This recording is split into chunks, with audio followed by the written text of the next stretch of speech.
السلام علیکم ورحمۃ اللہ وبرکاتہ. نحمده ونصلي على رسوله الكريم اما بعد فاعوذ باللہ من الشیطان الرجیم. بسم اللہ الرحمن الرحیم. رب اشرح لي صدری ويسر لي امری واحلل عقدۃ من لسانی یفقهوا قولی. چلیے درود شریف پڑھیے. اب دیکھیے کہ یہ درود شریف ہے نا، یہ صرف اس کلاس سے پہلے ہی نہیں کہ حدیث پڑھ رہے ہیں تو درود شریف پڑھ لیں، بلکہ درود شریف آپ کہیں بھی پڑھیں تو آپ کی مشکلات آسان ہوتی ہیں، اللہ کی رحمت آنے لگتی ہے نا آپ پر. مسجد قباء کے ایک امام ہیں مغامسی، ان کے لیکچرز بھی ہیں نیٹ پر، بہت زبردست لیکچرز ہیں عربی میں. اب آپ کیسے سیکھیں، لیکن کوئی نہ کوئی جا کے نکال کے سن لیجئے. انداز بہت زبردست ہے، نیچے انگلش بھی لکھی ہوتی ہے تو آپ کچھ سنیں اور کچھ پڑھ لیں اس میں سے. تو انہوں نے ایک واقعہ سنایا اپنا. ان کا بائی پاس ہوا، اوپن ہارٹ سرجری ہوئی. اوپن ہارٹ سرجری ہوئی، دل کا آپریشن ہوا، شاید فرانس میں تھے یا کہاں. تو جس وقت وہ یعنی کہ اس کو آپ کو معلوم ہے نا، دل باہر نکال کے رکھتے ہیں پھر واپس ڈالتے ہیں، تو سارا کچھ کر کے تو سلائی ولائی بھی ہو گئی، ان کو کمرے میں لے گئے تو وہ دل پمپ نہیں کر رہا تھا صحیح طور پہ، خون جمنے لگ گیا یعنی. تو نرس آئی، کہنے لگی کہ آپ کا یہ دوبارہ سب کھولنا پڑے گا، تو آپ اجازت دیتے ہیں؟ تو انہوں نے کہا کہ ہاں ٹھیک ہے، اب اور کوئی چارہ نہیں تو اجازت ہی ہے. اور ساتھ انہوں نے لا الہ الا اللہ پڑھ لیا، شہادت پڑھ لی، اور یہ سوچ کے کہ جس کی آخری بات لا الہ الا اللہ ہو وہ جنت میں جائے گا. اور اس کے بعد کہا کہ میں اب کچھ نہیں بولوں گا، جو کرنا کروں، مجھ سے کچھ نہیں پوچھو. اچھا اب وہ پڑھ چکے اور وہ ان کو لے جانے لگے دوبارہ آپریشن تھیٹر میں. تو کہتے ہیں کہ ایک لیبنیز نرس تھی یا ان کے ساتھ کوئی اٹینڈنٹ کھڑی تھی، یہ تھی بالکل ایک عام سی جیسے خاتون ہوتی ہیں، اپنی ڈیوٹی پر تھی. تو وہ مجھے نہیں جانتی تھی کہ میں کس مسجد کا امام ہوں، کہاں کا ہوں، کیا میری ہستی ہے. کہنے لگی یا شیخ صلی علی النبی، درود شریف پڑھو. ایک عام انسان ہے، ایک شیخ کو یاد کرا رہا ہے، کیونکہ وتواصوا بالحق. کبھی نہ سمجھیے کہ یہ تو استاذ ہے اور یہ استاذ ہیں اور یہ شیخ ہیں اور یہ فلاں ہیں اور ان کو کیا بتانا ہے، ان کو تو سب کچھ خود پتا. نہیں، ہر ایک کو ضرورت ہوتی ہے ریمائنڈر کی. کہتے ہیں کہ میں نے درود شریف پڑھنا شروع کر دیا، اور جب لے جا کر انہوں نے کھولنے سے پہلے دوبارہ چیک کیا تو معاملہ سیدھا ہو چکا تھا، تو دوبارہ اسے کھولنے کی ضرورت ہی نہیں پیش آئی. بہت دفعہ بہت سی چیزیں رک جاتی ہیں، رکاوٹیں آ جاتی ہیں کھڑے کھڑے. یہ کیوں آتی ہیں، کیوں آتی ہیں یہ رکاوٹیں، کیا وجہ ہوتی؟ جی ہاں، کبھی ہمارے گناہ ہوتے ہیں کہ اللہ کی رحمت راستے میں رکاوٹ آ جاتی ہے، اور امتحان ہوتا ہے کہ بندہ اب کرتا کیا ہے. دیکھیں اللہ نے ہم کو امتحان کے لیے پیدا کیا ہے نا. ہر چیز سے اللہ تعالیٰ یہ ٹیسٹ کر رہے ہوتے ہیں، اچھا بھلا اب یہ کیا کرتا ہے. اور فرشتے بیٹھے دائیں بائیں لکھ رہے ہوتے ہیں، یہ ہوا اور اس نے یہ کیا، پاس ہے یا فیل، پھر وہ نتیجہ نکالیں گے. وہ ہر وقت چوکنے بیٹھے ہوئے ہیں. وہ ایک شخص آیا ناروا آپ پہ باتیں کر کے چلا گیا، کہتے یا رب میں نے کیا کیا. اب یہ کوئی نہیں دیکھ رہا، آپ اکیلے بیٹھے ہیں، وہ کوئی آیا فضول کی سنا کے چلا گیا، آپ چپ کے چپ ہیں، صبر کر رہے ہیں. اللہ تو دیکھ رہا ہے، بندوں میں سے کسی نے نہیں دیکھا. یہ جو دو بیٹھے تھے نا، تو آپ کا جیسا ریاکشن ہوگا وہ والا متحرک ہو جائے گا، نوٹ کر لے گا. یہ مسئلہ پیش آیا، یہ ریاکشن ہوا، یہ اس کا اجر ہے، یا یہ اب ظالم بنا یا مظلوم بنا. ہر وقت یہی ہو رہا ہے، کس وقت کیا کر رہے ہیں سب لکھا جا رہا ہے. ہم بھولے ہوئے ہیں، یہ نہیں بھولتے نہ ہم اپنی ڈیوٹی سے غیر حاضر ہوتے ہیں. میٹیکولسلی صبح شام فرشتے تبدیل ہوتے ہیں فجر اور عصر کی نماز میں. ایک دن بھی کوئی ایبسنٹ نہیں ہوتا اپنی ڈیوٹی سے. ہم نمازیں چھوڑ دیتے ہیں، ہم ایبسنٹ ہو جاتے ہیں نمازوں سے. اوہ صبح آنکھ نہیں کھلی، عصر کا وقت ویسے ہی جلدی کا ہوتا ہے، ہمارا قیلولہ اتنا لمبا ہوتا ہے کہ عصر بھی قضا کر جاتے ہیں. تب آپ دیکھیے کہ پھر کیسی زندگی جی رہے ہیں، کیا کر رہے ہیں، کہاں کھڑے ہیں. اپنا حساب خود کرنا پڑے گا نا. تو بہرحال درود شریف پڑھتے رہیے، صرف کلاس میں نہیں، بعد میں بھی جب آپ اس کو پڑھنے لگے، اور ویسے بھی جہاں رکاوٹ آئے درود شریف شروع کر دیں. چلیے ایک دفعہ میں حدیث عربی کی پڑھ کے آپ کو سناؤں گی، پھر آپ کو کہلواؤں گی تاکہ آپ کو پتا ہو میں کیا الفاظ پڑھ رہی ہوں. حدیث نمبر 84. عن ابي الدرداء قال قال رسول الله صلى الله عليه وسلم ما من عبد مسلم يدعو لأخيه بظهر الغيب إلا قال الملك ولك بمثل. رواه مسلم کتاب الذکر والدعاء 6927. عن ابي الدرداء قال قال رسول الله صلى الله عليه وسلم ما من عبد مسلم يدعو لأخيه بظهر الغيب إلا قال الملك ولك بمثل. ٹھیک ہے. اب آپ دیکھیے کہ جب آپ اس طرح پیر بنا بنا کے بھی یاد کریں گے تو جلدی یاد ہو جائے گا. ٹھیک. عن ابی الدرداء قال قال رسول اللہ صلی اللہ علیہ وسلم ما من عبد مسلم يدعو لأخيه بظهر الغیب الا قال الملك ولك بمثل. رواہ مسلم کتاب الذکر والدعاء. سب پڑھیے ایک دفعہ.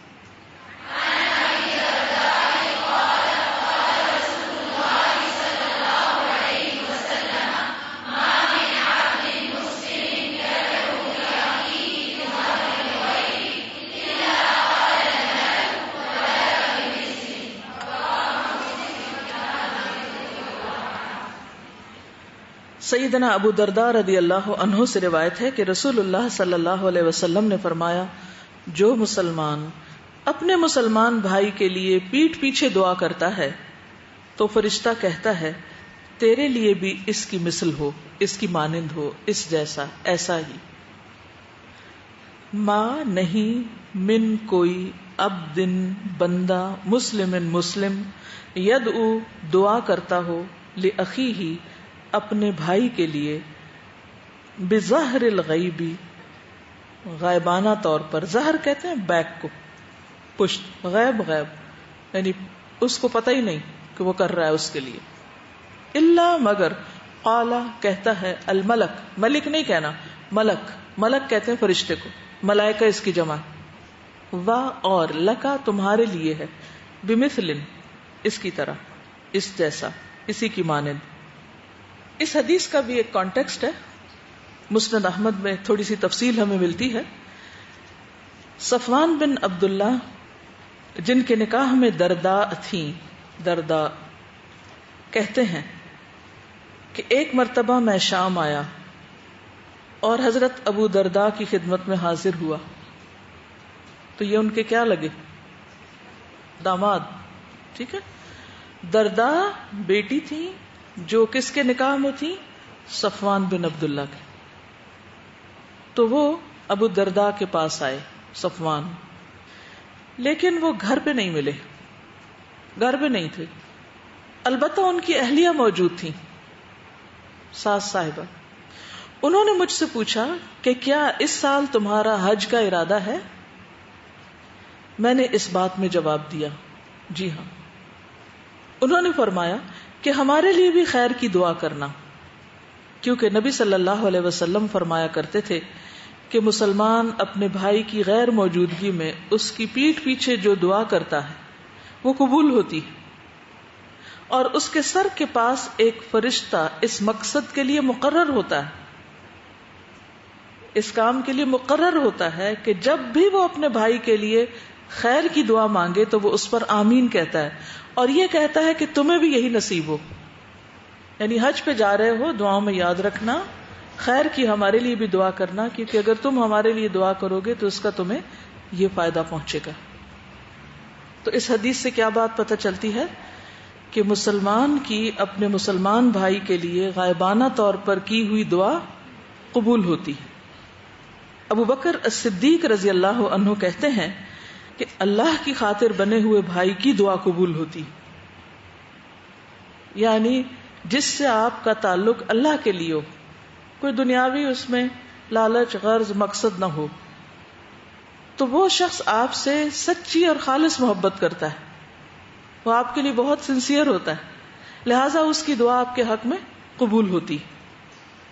انبیاء علیہ السلام کا طریقہ یہی تھا کہ وہ صرف اپنے لیے نہیں سب کے لیے دعا کرتے تھے، ابراہیم علیہ السلام کی دعا ہے ربنا اغفر لی ولوالدی وللمؤمنین یوم یقوم الحساب. یہ کب پڑھتے؟ نماز کے اختتام پر. اے ہمارے رب مجھے، میرے والدین اور تمام مومنوں کو اس دن معاف کر دینا جس دن حساب لیا جائے گا. نوح علیہ السلام نے بھی یہ دعا کی تھی رب اغفر لی ولوالدی ولمن دخل بیتی مؤمنا وللمؤمنین والمؤمنات. سورۃ نوح آیت 28. اے میرے رب مجھے بخش دے، میرے والدین کو بخش دے، اور میرے گھر میں جو بھی ایمان لا کر داخل ہو، مومن مرد ہو یا عورت، ان سب کو بخش دے. نبی صلی اللہ علیہ وسلم سے کہا گیا وَاسْتَغْفِرْ لِذَنْبِكَ وَلِلْمُؤْمِنِينَ وَالْمُؤْمِنَاتِ، اپنے لیے اور مومن مردوں اور عورتوں کے لیے گناہ کی معافی مانگو، یعنی استغفار کیجیے. تو آپ بھی دوسروں کے لیے استغفار کرتے تھے. اور کتنی استغفار کرتے تھے، کب کرتے تھے، اس کے بارے میں بہت خوبصورت حدیث ہے السلسلہ صحیحہ میں، حدیث نمبر 2254.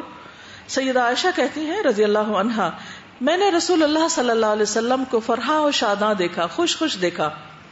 تو میں نے کہا اللہ کے رسول صلی اللہ علیہ وسلم میرے لیے اللہ تعالیٰ سے دعا کر دے، یعنی آپ کا موڈ اچھا ہے، آپ دل سے کریں گے.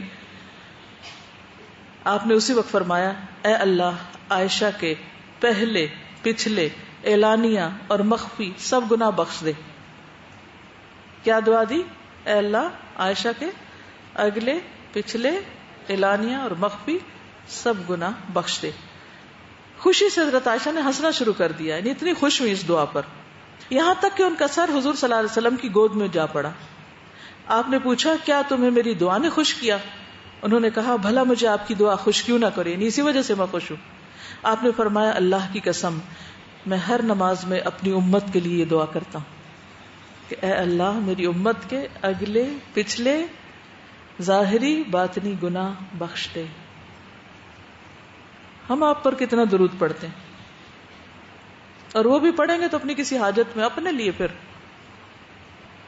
تو اللہ کے رسول صلی اللہ علیہ وسلم کس قدر خیر خواہ تھے اپنی امت کے لیے. اصل میں کوئی کسی کے لیے کب دعا کرتا ہے؟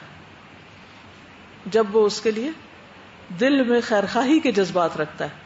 جس سے آپ ناراض ہوں، جس کے لیے آپ کے دل میں گرج ہو، اس کے لیے آپ کیا دعا کریں گے بھلا، اور کیوں کریں گے؟ یا کریں گے بھی تو ہو سکتا ہے صرف وعدہ نبھانے کے لیے، دل سے تو نہیں کریں گے. تو جب کوئی کسی کی خیر خواہی کرتا ہے تو دراصل کس کی کر رہا ہوتا ہے؟ اپنی. اور جو کسی کی جڑیں کاٹتا ہے وہ دراصل کس کی کاٹ رہا ہوتا ہے؟ اپنی. جو کسی سے برا کرتا ہے وہ دراصل اپنے لیے برا کر رہا ہوتا ہے. ان احسنتم احسنتم لانفسکم، اگر تم نے احسان کیا، اچھا کیا تو اپنے لیے کیا، وان اسأتم فلہا، برا کیا تو اپنے لیے کیا. جو کرو گے وہی لوٹے گا اپنے اوپر.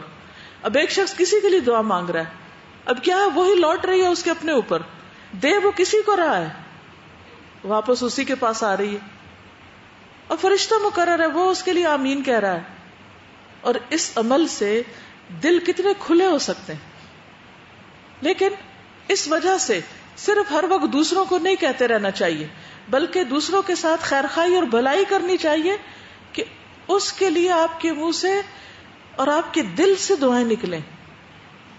کیونکہ حضرت ابو بکر صدیق نے کیا فرمایا کہ جو اللہ کی خاطر تمہارا بھائی ہوگا یا دوست ہوگا اس کی دعا قبول ہوگی،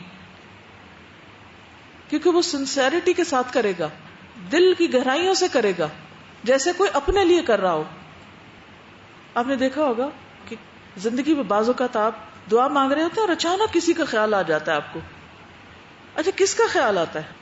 یا اس کا آتا ہے جس نے آپ کے ساتھ بہت اچھا کیا ہو، یا اس کا آتا ہے جس نے آپ کے ساتھ بہت برا کیا ہو. عام طور پر زیادہ کس کا آتا ہے؟ جس نے بہت برا کیا ہو. اچھا کرنے والوں کو تو بھول ہی جاتے ہیں. تو ہر انسان کا اپنا اپنا معیار ہے، اپنا اپنا ظرف ہے، کون کس کے لیے کتنا کرتا ہے، کیا کرتا ہے. کسی کے لیے کر کے بھی اس پر احسان نہیں ہوتا، دراصل وہ اپنے آپ پر ہی احسان ہوتا ہے. ایمان والے کیا دعا مانگتے ہیں؟ سورۃ الحشر کی وہ دعا آتی ربنا اغفر لنا ولاخواننا الذین سبقونا بالایمان ولا تجعل في قلوبنا غلا للذین آمنوا ربنا انک رؤوف الرحیم. اے ہمارے رب ہمیں اور ہمارے ان بھائیوں کو جو ہم سے پہلے ایمان لائے ہیں، گزر چکے ہیں، بخش دے، کیونکہ اب وہ تو دعاؤں کا ہی محتاج ہے نا. اور ہمارے دلوں میں اہل ایمان کے لیے کوئی بغض نہ رکھ، ان کے لیے بھی مانگ رہے اور اپنے لیے بھی. اے ہمارے رب بے شک تو بہت شفقت کرنے والا، رحم کرنے والا ہے. تو جو یہ دعا مانگے گا کہ اللہ ہمارے دل میں کسی کے لیے بغض نہ رکھ، وہ کس کا بھلا کرے گا؟ اس کا جس کے لیے اس نے بغض رکھا ہوا ہے، یا اپنا؟ کیا بھلا ہوگا اپنا کیا بھلا ہوگا؟ جب ہمارے دل سے دوسروں کے لیے بغض نکل جائے گا تو ہمارا دل چمک اٹھے گا، خالی ہو جائے گا، پیسفل ہو جائے گا. اور اگر یہ فضول چیزیں بھری رہیں تو پھر ہمارا کام متاثر ہوگا، کیونکہ عبادت میں بھی ہمیں وہی خیال آئے گا اور ہم پریشان رہیں گے. کوئی بھی اچھا کام کریں گے تو دل کے اندر وہی گڑبڑ رہے گی، تو اس سے فائدہ نہیں. تو اس کو نکالیے اپنے اندر سے. مومن کی پہچان کیا ہے؟ مومن کون ہوتا ہے؟ جو دوسروں کے لیے اپنے دل میں بغض رکھے، یا وہ جو ان کے لیے بھی وہی پسند کرے جو اپنے لیے کرتا ہے؟ وہ حدیث یاد ہے؟ انس بن مالک کی روایت ہے، ان نبی اللہ صلی اللہ علیہ وسلم قال، آپ صلی اللہ علیہ وسلم نے فرمایا، والذی نفسی بیدہ، قسم اس ذات کی جس کے ہاتھ میں میری جان ہے، لا یؤمن عبد، کوئی بندہ ایمان والا نہیں ہو سکتا، ایمان نہیں لاتا، حتی یحب لاخیہ ما یحب لنفسہ من الخیر، جب تک کہ اپنے بھائی کے لیے بھلائی میں سے وہی پسند نہ کرے جو اپنے لیے پسند کرتا ہے. تو یہ تو ہمارے ایمان کا تقاضا ہے کہ ہم دوسروں کی خیرخواہی کریں اور ان کے لیے بھی دعائیں کریں. کچھ کہیں گے؟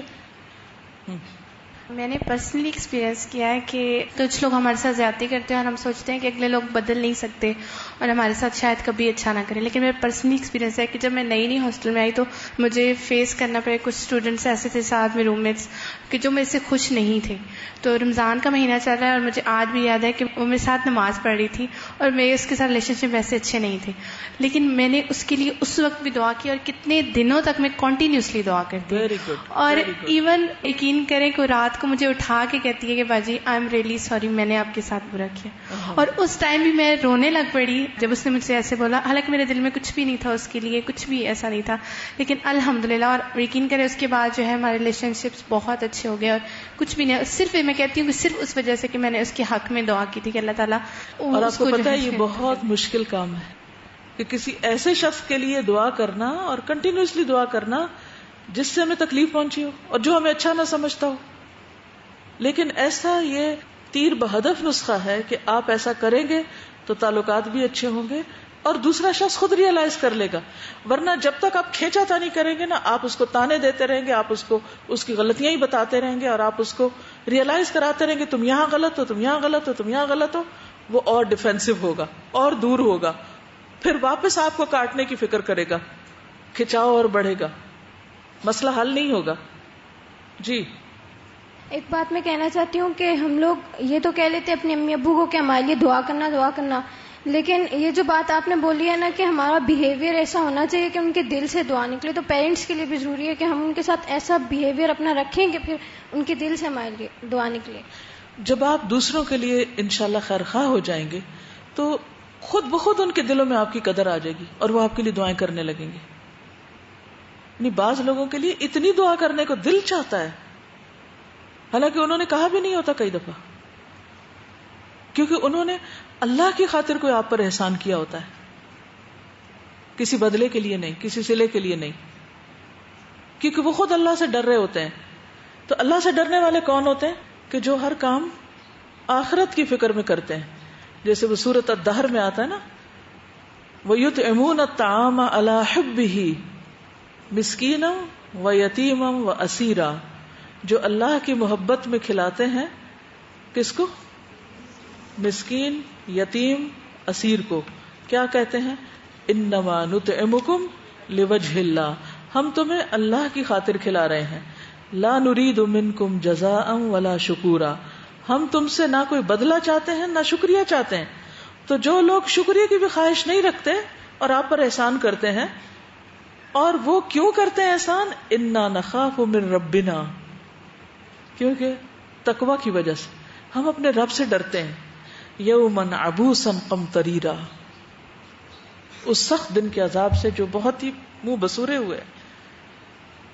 تو ایسے لوگ جو اللہ سے ڈر کے آپ کے ساتھ نیکی کرتے ہیں، وَمَا لِأَحَدٍ عِندَهُ مِن نِعْمَةٍ تُجْزَى إِلَّا ابْتِغَاءَ وَجْهِ رَبِّهِ الْأَعْلَى، جو اپنے رب اعلیٰ کی رضا حاصل کرنے کے لیے، اپنے رب اعلیٰ کے چہرے کے دیدار کے لیے نیکی کرتے ہیں بندوں کے ساتھ. وہ یہ نہیں چاہتے کہ اچھا یہ پین میں نے تمہیں دیا تو مجھے بھی پین دو، نہیں دو گی تو میں دل میں گرج رکھوں گی تمہارے خلاف.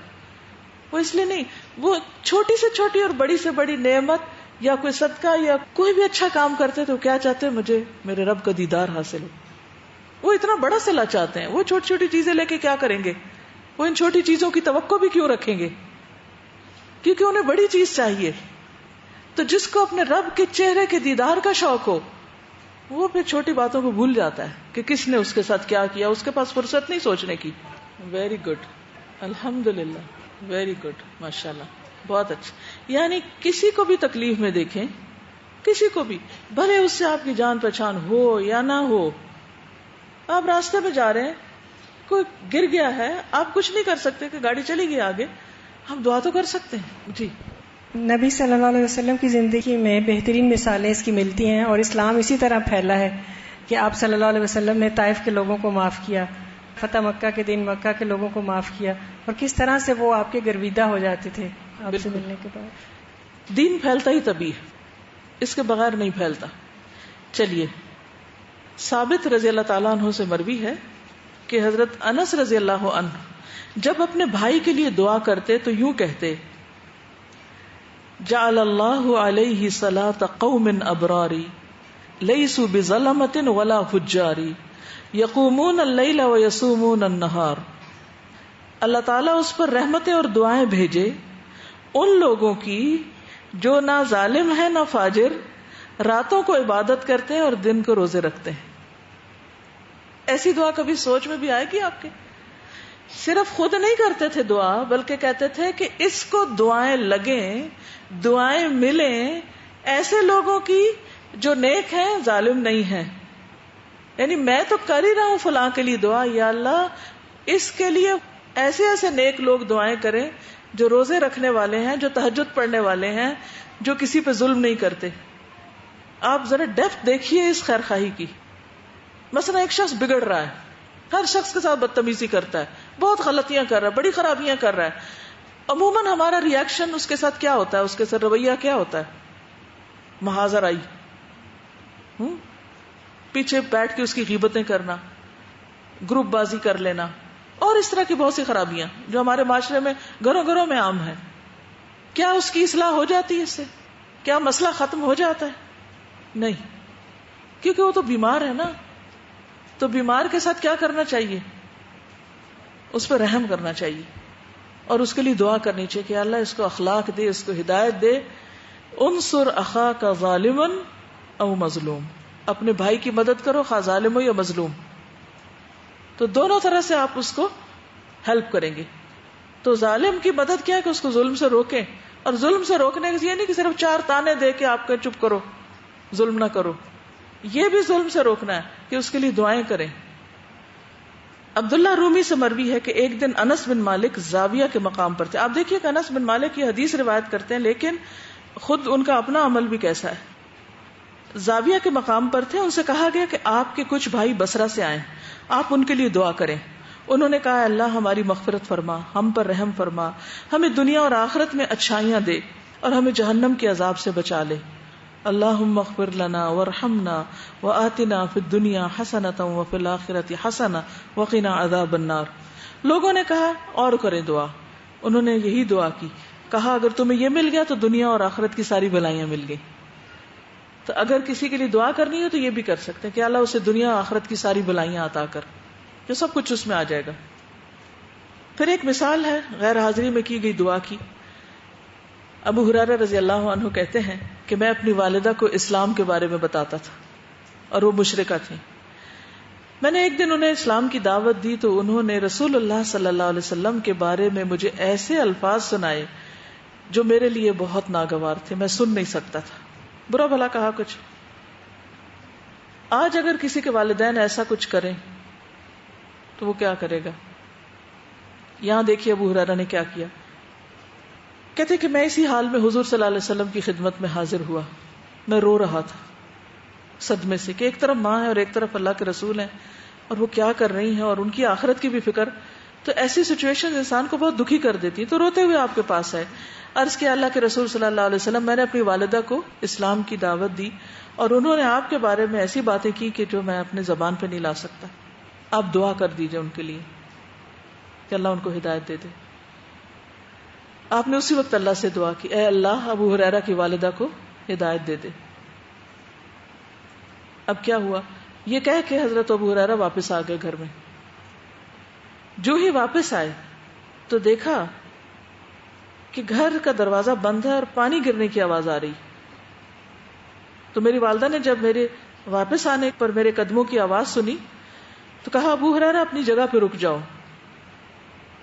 میں نے انتظار کیا. تھوڑی دیر کے بعد میری والدہ غسل کرنے کے بعد باہر آئیں اور انہوں نے دروازہ کھولا اور دوپٹہ اڑتے ہوئے میرے پاس آئیں اور کہنے لگی, اے ابو ہریرہ اشہد ان لا الہ الا اللہ و اشہد ان محمدن عبدہ و رسولہ. کہتے میں الٹے پاؤں حضور صلی اللہ علیہ وسلم کی طرف واپس لوٹا. میں خوشی سے رو رہا تھا. پہلے غم سے رو رہے تھے, وہ خوشی سے رو رہے ہیں. میں نے عرض کیا اللہ کے رسول صلی اللہ علیہ وسلم خوشخبری ہو, اللہ نے آپ کی دعا قبول کر لی. اللہ نے ابو ہریرہ کی والدہ کو ہدایت عطا کر دی. اللہ نے ابو ہریرہ کی والدہ کو ہدایت دے دی. تو آپ صلی اللہ علیہ وسلم نے مزید اللہ کی تعریف کی, شکر ادا کیا اور کچھ بھلائی کے جملے ادا کیے. میں نے عرض کیا اے اللہ کے رسول صلی اللہ علیہ وسلم, آپ اللہ سے دعا کیجئے کہ وہ میری اور میری والدہ کی محبت اپنے مومن بندوں کے دل میں ڈال دے, کہ وہ میری اور میری والدہ کی محبت اپنے مومن بندوں کے دل میں ڈال دے اور ہمارے دلوں میں ان کی محبت پیدا کر دے, مومنوں کی محبت. تو رسول اللہ صلی اللہ علیہ وسلم نے فرمایا, اے اللہ ان کو اپنے بندوں کے ہاں محبوب کر دے اور مومنوں کی محبت ان کے دلوں میں ڈال دے. ابو ہریرہ کہتے ہیں کوئی مومن ایسا پیدا نہیں ہوا جس نے میرا ذکر سنا ہو یا مجھے دیکھا ہو اور اس نے مجھ سے محبت نہ کی ہو. ہر صاحب ایمان نے محبت کی. دیکھیے والدہ ایک انتہائی غلط کام کر رہی ہیں, بہت بڑا پرابلم آ گیا, سولوشن کیسے نکالا گیا؟ ہمیں پرابلم سالونگ نہیں آتی کیونکہ ہم نے سیرت پڑھی نہیں. پڑھی بھی ہے تو بس کہانی پڑھی ہے, اپنے عمل کے لیے نہیں پڑھی. تو یہ وہی بات ہے کہ جب دیکھا اتنا بڑا غلط کام تو فوراً دعا کروائی جا کے. صرف شکایتیں نہیں لگائیں. ہمارے عام طور پہ کیا ہوتا ہے, شکایتیں لگائی جاتی ہیں, فلاں ایسا کرتا ہے ایسا کرتا ہے ایسا کرتا ہے, وہ بھی ساتھ غیبت شروع ہو جاتی ہے. یک طرفہ سٹوری سن کے تو وہ بھی اپنی رائے بنا لیتا ہے, اور پھر نتیجہ کیا ہوتا ہے؟ مسائل حل ہوتے ہیں ہمارے, وہ مسئلہ حل نہیں ہوتا. ہم دلوں میں نفرتیں پال لیتے ہیں. یہاں آپ دیکھیے اپوزٹ بات کرتے ہیں. اللہ کے رسول دعا کیجئے کہ ہمارے دلوں میں ایمان والوں کی اور ان کے دلوں میں ہماری محبت پیدا کر دے, کیونکہ محبت سے کام آسان ہو جاتے ہیں. نفرتیں زندگی کو مشکل بنا دیتی ہیں, ہر چیز کو مشکل بنا دیتی ہیں. اور پھر آپ دیکھیے کہ صحابہ کرام کی آپس کی جو محبت تھی اس میں خصوصاً وہ موقع جو مواخات کا موقع ہے, کس طرح نبی صلی اللہ علیہ وسلم نے مہاجرین اور انصار کے درمیان بھائی چارہ پیدا کیا. اس کی تفصیلات جو ہے سیرت کی کتابوں میں موجود ہیں. اور اس میں انصار نے یک طرفہ طور پہ ایثار کیا, انہیں مہاجرین سے کچھ بھی نہیں مل رہا تھا, ون سائیڈڈ. اس کے بارے میں بھی حضرت انس روایت کرتے ہیں کہ مہاجرین نے کہا اللہ کے رسول صلی اللہ علیہ وسلم, جس قوم کے ہاں ہم آئے ہیں ان سے بہتر قوم ہم نے نہیں دیکھی. کون؟ انصار, مدینہ والے. ان سے بہتر قوم ہم نے نہیں دیکھی, یہ بہت ہی اچھے لوگ ہیں, تعریف کر رہے ہیں اس کی.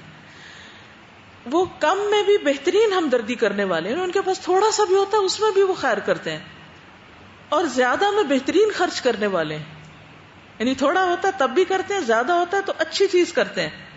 وہ محنت میں ہماری طرف سے کافی ہو گئے اور پیداوار میں ہم کو شریک کر لیا. یعنی ہم سے اتنا کام بھی نہیں لیتے, لیکن جو پھل آتا ہے درختوں کا, کھجوروں کا, اس میں ہمیں حصہ دیتے ہیں. ہمیں ڈر ہے کہ سارا اجر ان کو مل جائے گا. نظر آخرت پہ رہنا, دنیا کے فائدوں پر نہیں, دنیا کی لالچ نہیں ہے. رسول اللہ صلی اللہ علیہ وسلم نے فرمایا نہیں, جب تک تم ان کی تعریف کرو اور اللہ سے ان کے لیے دعا کرتے رہو تو سارا اجر ان کو نہیں ملے گا, تمہیں بھی ملے گا. پھر ان کے اجر سے کم کر کے نہیں, اللہ اپنی طرف سے دے گا. کب؟ دو چیزیں. جب تم ان کی تعریف کرو اور ان کے لیے دعا کرو. جب تم ان کے لیے دعا کرو گے تو وہ جو تم پر احسان کر رہے ہیں اس کا انہیں بھی اجر ملے گا اور تمہیں بھی مل جائے گا. تو اس سے بہت بڑی بات ہم سیکھ رہے ہیں کہ مثلاً اگر ایک شخص دوسرے شخص پر کوئی احسان کرتا ہے تو ایسی صورت میں اسے کیا کرنا چاہیے؟ کھلے دل سے اس کا اعتراف کرنا چاہیے.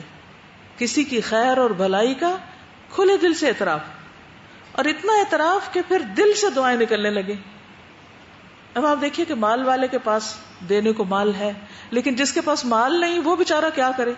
وہ کیا شرمندہ پھرے؟ ہوتا تو عام طور پہ ایسا ہی ہے نا کہ جب ایک دوسرے پہ خرچ کر دے اور دوسرے کے پاس کچھ نہ ہو تو پھر وہ دل میں ایک گھٹن سے محسوس کرتا ہے کہ میں کیا کروں. تو کرنے کے لیے کیا؟ تعریف کر دے. ضروری نہیں کہ صرف سامنے خوشامد کرے, پیچھے لوگوں میں بیٹھ کے اس کی تعریف کریں اور اس کے لیے دعا کریں. جب آپ اس کے لیے یہ کریں گے تو یہ کسی مادی تحفے سے کم نہیں ہے. یعنی دعا کا تحفہ, تعریف کا تحفہ مادی تحفے سے کم نہیں. تو جب بھی آپ کو کسی کے بارے میں بھی یہ احساس ہونے لگے کہ ہم ان کا حق نہیں ادا کر سکتے, مثلا والدین ہیں, ہوتا ہے نا, جب تک ہمیں ہوش آتی ہے, جب تک ہمیں احساس ہوتا ہے, اس وقت تک وہ اپنی زندگی گزار چکے ہوتے ہیں, یا ہم وہاں سے جا چکے تھے, ان کے لیے فزیکلی کچھ نہیں کر سکتے, یا کسی اور کے لیے. تو ایسی صورت میں ابھی اللہ نے زندگی دی ہے, موقع دیا ہے, تو اپنی دعا میں ایک دعا لکھ لیجئے کہ یا اللہ جس کسی نے مجھ پر کوئی بھی احسان کیا ہے, کسی بھی شکل میں کیا ہے, اللہ تو دنیا اور آخرت میں اس کو اس کی بہترین جزا دے. بعض اوقات فردن نام نہیں یاد رہتے, نام یاد آ جائے, اللہ یاد دلا دے تو بہت ہی اچھی بات, لیکن اگر یہ یاد نہ آئے تو کیا کریں؟ اجتماعی دعا کر دیں. اچھا آپ بتائیے کہ عملی طور پہ کرنے کا کیا کام ہے؟ اب آپ نے کرنا کیا ہے؟ سب کے لیے. اور یہ جو جملہ آخر میں نے لکھوایا نا کہ اللہ آج تک جس کسی نے مجھ پر جو بھی کوئی احسان کیا ہے اس کو دنیا اور آخرت میں بہترین جزا عطا کر, اس کو بخش دے, اس پہ رحم فرما. اس کے علاوہ جو کہنا چاہیں ضرور کہیں, لیکن منیمم یہ. ہاں ٹھیک ہے. اچھا ایسا کریے نا کہ آپ کسی کو دعا لکھ کر بھیجیے یا بولیے. نماز میں تو آپ کریں گے ہی, لیکن آپ دوسرے کو بتا بھی سکتے ہیں کہ میں آپ کے لیے کیا دعا کرتا ہوں. ٹھیک ہے, اپنی امی کو بتائیے, اپنے ابو کو بتائیے, شوہر کو بتائیے, جس کسی کے ساتھ بھی آپ کے تعلقات ہیں. ٹھیک ہے, تھوڑا سا میں ہلکا سا یاد دہانی کے طور پہ یہ بتا دوں کہ دعائیں قبول کب کب ہوتی ہیں, اس لیے کہ پھر آپ قبولیت کے وقت میں دعا کریں گے تاکہ واقعی وہ قبول ہو جائے اور ہمارے لیے بھی واپس قبول ہو. بہترین اوقات سے فائدہ اٹھائیں. بہترین اوقات کون سے ہیں؟ شہر رمضان, یوم عرفہ, حج کا دن, یوم الجمعہ, وقت سحر, رات کا آخری حصہ. اس وقت اللہ سبحانہ و تعالیٰ آسمان دنیا پر نزول فرماتے ہیں اور پوچھتے ہیں ہے کوئی جو مجھ سے مانگے تو میں اسے بخش دوں. اور پھر وبالاسحار هم یستغفرون. پھر بہترین حالات وہ کون سے ہیں؟ حدیث میں آتا ہے کہ 3 اوقات میں آسمان کے دروازے کھلتے ہیں. جب فی سبیل اللہ مجاہد صفوں میں کھڑے ہوتے ہیں, جنگ شروع ہونے والی ہوتی, جب بارش ہو رہی ہوتی, نزول الغیث, اور جب فرض نماز کے لیے اقامت ہو رہی ہوتی. فرض نماز کے لیے جب اقامت ہو رہی ہوتی, رائٹ. اور کون سا بہت مناسب وقت ہے؟ الدعاء بین الاذان والاقامہ, اذان اور اقامت کے بیچ کا وقت. اذان ہو گئی, جواب دیجئے مؤذن کو, دعا پڑھیے, درود شریف پڑھیے اور دعا کیجئے. اس وقت بھی دعا قبول ہوتی. روزہ دار کی دعا رد نہیں ہوتی. پھر سجدے میں بہترین حالت ہے. حدیث میں آتا ہے اقرب ما یکون العبد من ربہ عز وجل وهو ساجد, انسان اپنے رب کے سب سے زیادہ قریب سجدے کی حالت میں ہوتا ہے. فاکثروا فیہ الدعاء, تو اس میں دعا کی کثرت کر دو. پھر اور کیا چیزیں ہیں؟ جیسے قبلہ رو ہو کے دعا کرنا, ہاتھ اٹھا کے کرنا. پھر دعا کرتے وقت نہ آواز کو بہت اونچا چیخ چلا کے بولنا اور نہ ہی بالکل چپ, دل میں ہی کچھ کہہ رہے ہیں. ٹھیک ہے, دل میں بھی کہیے لیکن دل پوری طرح حاضر. حضرت زکریا علیہ السلام نے بھی کی تھی نا, اذ نادى ربہ نداء خفیہ قال، لیکن کہا بھی تھا، بولا بھی تھا، صرف دل میں ہی نہیں سوچا تھا، بولا تھا. اللہ تعالیٰ بھی فرماتے ادعوا ربکم تضرعا وخفیہ. پھر تکلف نہ ہو، صرف رٹی رٹائی دعائیں نہ ہو، تضرع ہو، خشوع ہو، رغبت ہو، رہبت ہو، یہ ساری چیزیں ہونی چاہیے. پھر اسی طرح یقین سے دعا کریں کہ اللہ قبول کر سکتا ہے، دے سکتا ہے. الحاح ہو، زاری ہو، تکرار ہو، ایک دفعہ کر کے چھوڑ نہیں دیں، بار بار کرتے رہیں. اللہ کی حمد اور درود شریف سے آغاز کریں. اور اس کے ساتھ ساتھ کچھ باطنی آداب بھی ہیں دعا کی قبولیت کے، اور وہ کیا ہے کہ انسان گناہوں سے بچے اور انسان اپنے دل سے دوسروں کی گرج، نفرت، ان سب چیزوں کو نکال دے. ٹھیک ہے، آج کے لیے اتنا ہی کافی ہے. اب اپنے ٹاسک لکھ لیجئے، لکھیے اپنی ایک ڈائری پر. اب دیکھیے کہ میں نے اپنے پاس یہاں لکھے ہوئے ہیں، یہ جہاں بھی میں ہوتی ہوں یہ ساتھ ہوتی میری، کہ میں نے کلاس میں آپ سے کیا پوچھنا ہے کہ میں بھی نہ بھولوں. گھر جا کے میں نے کیا کرنا ہے، پڑھانا کیسے، یہاں آ کے ایک ایک پوائنٹ میں نے لکھا ہوا ہے. اور اگر کوئی بات یاد آ جاتی ہے تو میں دوبارہ ساتھ ایڈ کرتی رہتی ہوں کہ یہ بھی کرنا ہے مجھے، کیونکہ ہمارے پاس یہ عذر کافی نہیں کہ ہم بھول جاتے ہیں. ایک شخص نبی صلی اللہ علیہ وسلم کے پاس ہے اور اس نے کہا کہ میں بھول جاتا ہوں. تو آپ نے کیا فرمایا اس کو، استعن بیمینک، اپنے دائیں ہاتھ سے مدد لو. اگر خالی دماغ کافی نہیں تو پھر ہاتھ سے مدد لے کے لکھ لو اس بات کو. کچھ لوگوں کا حافظہ بہت اچھا ہوتا ہے، میرے جیسوں کا نہیں. تو پھر یہ عذر تو نہیں نا ساری زندگی لے کے پھرنا، یہ کام نہیں کیا بھول گئے، وہ نہیں کیا بھول گئے. کس کا نقصان ہے بھولنے میں؟ اور شیطان کیا چاہتا ہے؟ یعنی ہم خود تو بھولتے ہی ہیں، شیطان بھی بھلواتا ہے. قرآن میں بار بار پتہ چلتا ہے کہ وہ بھلواتا ہے. تو اس لیے بہت ضروری ہے کہ ہم یاد رکھنے والی باتوں کو یاد رکھیں. تو کیا کیا کرنا ہے آپ کو؟ حدیث کو زبانی یاد کرنا ہے، پوری کوشش کرنی ہے.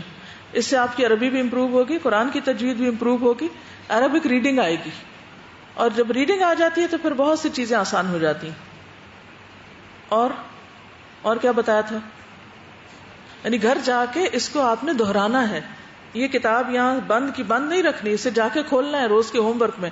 اگر گھر جا کے آپ کا ٹائم نہیں تو رستے میں ہی کھول لیں.